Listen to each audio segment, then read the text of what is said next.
साथियों नमस्कार। मुजफ्फरनगर से अमर उजाला के लिए मैं मदन बालियान आपके साथ हूं। इस वक्त हम नवीन मंडी स्थल पर हैं।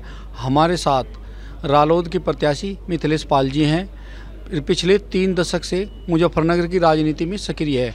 साल 1995 में उन्होंने बसपा से राजनीति की शुरुआत की थी और मीरापुर विधानसभा का उपचुनाव उन्होंने रालोद के टिकट पर लड़ा है।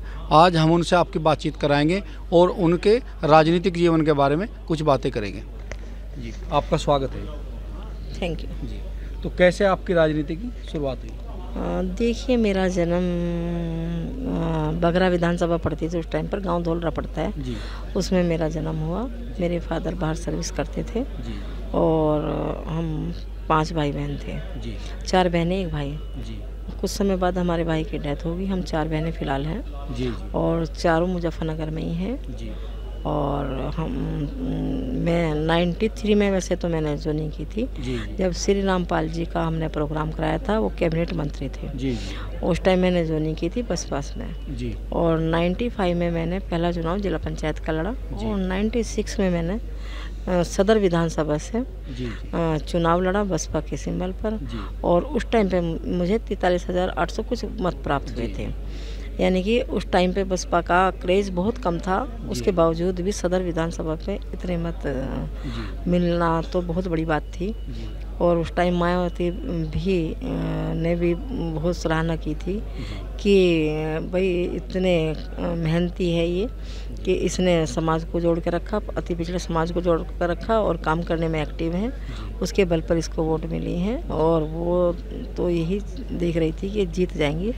उस टाइम पे मोहना से नफीस अंसारी जी लड़े थे। जी, और अगर मैं मोहना लड़ी थी, मेरा टिकट पहले मोहना हो रहा था, जी, लेकिन किसी कारणवश नफीस अंसारी को मोहना लड़ा दिया गया, मुझे सदर विधानसभा लड़ा दिया गया। 1996 की बात आप कर रहे हैं? जी हाँ, 1996 की। जी, जी। तो 1996 का आपका अगर मोरना से टिकट मिलता तो आपकी जीत पक्की थी। और पहला विधानसभा का चुनाव लड़ने से पहले आपने 2000 में जिला पंचायत अध्यक्ष पद का चुनाव भी लड़ा। जी हाँ। जी, उसके बारे में बताइए। मैंने 95 में 95 में मैंने जिला पंचायत का चुनाव लड़ा बसपा के समर्थन से और मुझे विजय मिली। 3 वोटों से मुझे विजय घोषित किया गया। वोट थी टोटल तो फिलहाल सही आंकड़े नहीं है, लेकिन 3 मत से मैं विजय हुई। जी, और 5 साल तक पिटीशन चला, पिटीशन में मैं विजय हुई। जी, जी, जी, और उसके बाद 2096 में फिर मैंने विधानसभा चुनाव लड़ा सदर से। उसके बाद 2002 में फिर मैंने जिला पंचायत लड़ा, उसमें भी मैं लगभग 8,000 से निर्वाचित जिला पंचायत सदस्य बनी। जी, और मैंने 2000 में 95 के बाद चुनाव लड़ने के बाद मैंने जिला पंचायत चेयरमैन का भी चुनाव लड़ा। जी, जी, और उसमें भी मुझे 4-5 वोट से ही मुझे जी, जी। डिफीट मिली। तो जिला पंचायत अध्यक्ष का जो चुनाव था उसमें 4-5 वोटों से आप रह गई थी। और इसके बाद बसपा से आप रालोद में कब गई? बसपा से रालोद में 2004 में। 2004 में क्या वजह रही? अब वजह तो समीकरण के हिसाब से अदलते बदलते रहते हैं। जी, जी, जी। तो उस वक्त आपको लगा कि बसपा से आपने 3-4 चुनाव लड़ लिए हैं, जिला पंचायत में आपको कामयाबी मिली है, लेकिन विधानसभा चुनाव आप जीत नहीं पाई थी। तो विधानसभा चुनाव 2002 में भी लड़ा मैंने दूसरा चुनाव। जी, जी, जी, 2002 में भी लड़। फिर आप रालोद में चलेगी। रालोद से पहला टिकट आपको कौन सा मिला?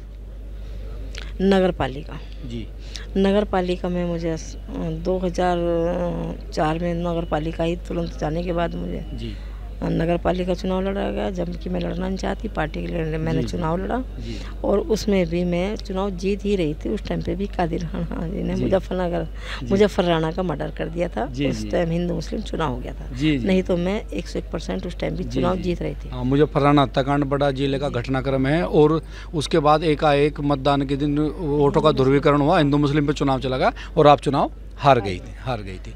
और इसके बाद 2007 में कादिर राणा फिर मोरना से विधायक बनते हैं। अब आपकी पार्टी में फिर दोबारा आ जाते हैं और 2009 में कादिर राणा बसपा में जाके सांसद बन जाते हैं। 2007 में तो विधायक बने थे और 2009 में बसपा में शामिल होकर सांसद चुने गए मुजफ्फरनगर से। फिर आपको 2009 में उपचुनाव में टिकट मिलता है। जी, 2009 में फिर मुझे दोबारा मौका दिया गया जी। राष्ट्रीय लोकदल ने जी। विधानसभा चुनाव लड़ने का। उस टाइम पे भी भारतीय जनता पार्टी राष्ट्रीय लोकदल का गठबंधन था जी। और सब कार्यकर्ताओं ने और सभी लोगों ने जी। पूरे उत्साह से चुनाव लड़ाया जी। और जनता ने मुझ पर विश्वास किया जी। और जनता ने अपना वोट सपोर्ट देकर मुझे अपने बीच में रहने का, सेवा करने का मौका दिया। जी जी। लेकिन इसके बाद एक लंबा सफ़र हुआ, कई चुनाव हुए। मीरापुर विधानसभा सीट बनी, 2012 का चुनाव हुआ, 2017 का हुआ, फिर 22 का हुआ। 22 में तो आपने चुनाव नहीं लड़ा, आप सपा में थी शायद उस वक्त, तो जीत नहीं मिली। लेकिन तो लगातार चुनाव, कभी हताशा हुई? नहीं, मुझे कभी हताशा नहीं हुई। देखो, ये तो है, जब आदमी कोई भी कार्य करता है तो उसमें तो जीत हार होती रहती है। जी। तो मैंने तो कभी हताशा नहीं महसूस की। जी। तो रालोद छोड़ के आप सपा में कब गई थी? रालोद छोड़ के सपा में मैं 2017 के बाद गई थी। 2017 के बाद? 17 का चुनाव मैंने, 12 का चुनाव मैंने लोकदल से लड़ा, उसमें मैं 5000 वोट से हारी। समीकरण गड़बड़ा गए थे, नहीं तो जनता ने तो मुझे पूरा वोट सपोर्ट दिया था उस टाइम पे भी, लेकिन समीकरण कुछ मेरे पक्ष के नहीं थे। जी जी। और उसके बाद 2017 में तो आप सभी को पता है दंगे का असर रहा। हाँ, तो उसमें लेकिन जमानत राष्ट्रीय लोकदल के सिंबल पर मेरी ही बची थी। जी, और जी, अपने योगराज जी की। योगराज जी, बिल्कुल बिल्कुल। तो इस वक्त, इस बार आपको क्या लग रहा है? एक मतगणना चल रही है, 2 राउंड की गिनती होली, आप आगे हैं अभी सभी प्रत्याशी, क्या उम्मीद है आपको? देखिए, सबसे पहले तो मैं अपने राष्ट्रीय लीडर भारतीय जनता पार्टी और राष्ट्रीय लोकदल के दोनों ही शीर्ष नेताओं को धन्यवाद करना चाहती हूँ कि उन्होंने एक आम कार्यकर्ता पर अपना विश्वास जताया और महिला सशक्तिकरण को आगे बढ़ाने का काम किया। तो मैं उनका धन्यवाद करना चाहती हूँ, राष्ट्रीय लोकदल के आदरणीय जयंत चौधरी जी का और भारतीय जनता पार्टी के प्रदेश के मुख्यमंत्री योगी आदित्यनाथ जी का। और मैं जनता का भी धन्यवाद करना चाहती हूँ कि जनता ने मुझ में अपना फिर दोबारा विश्वास दिखाया और जनता ने अपना पूरा भरपूर सहयोग देकर, अपना वोट और सपोर्ट देकर, आशीर्वाद देकर मुझे दोबारा सेवा करने का मौका देने जा रही है जनता। राजनीति में समीकरण और समय बड़ी बात है। 2 बार आपके साथ ऐसा हुआ, आप रालोद छोड़कर सपा में आई और रालोद और सपा का गठबंधन हो गया। इस बार आप सपा छोड़ के भाजपा में शामिल हुई, तो फिर रालोद का और भाजपा का गठबंधन हो गया। तो क्या ऐसे है जी स्थितियां पैदा होती हैं, नेताओं को कैसे फिर आप बात करती हैं, कैसे उन्हें टिकट के लिए मनाती हैं? देखिए, चौधरी साहब का तो मुझ पे पहले भी विश्वास था और अब भी विश्वास है। और आदरणीय अपने हमारे चौधरी अजीत सिंह जी जो आज हमारे बीच में नहीं, वो बहुत मुझ पे विश्वास रखते थे, बहुत मानते थे अपनी लड़की की तरह। मैं उनका भी धन्यवाद करना चाहूँगी कि 2009 में टिकट उन्होंने ही दिया था और उसी को दोहराते हुए और चौधरी चरण सिंह जी की विचारधारा को आगे बढ़ाते हुए जयंत चौधरी ने मुझ पर विश्वास जताया और आगे बढ़ने का मौका दिया। और भारतीय जनता पार्टी और राष्ट्रीय लोकदल के दोनों शीर्ष नेताओं ने मातृशक्ति और जो आरक्षण ये उपचुनाव में लागू कर दिया, 33% का आरक्षण जो हुआ।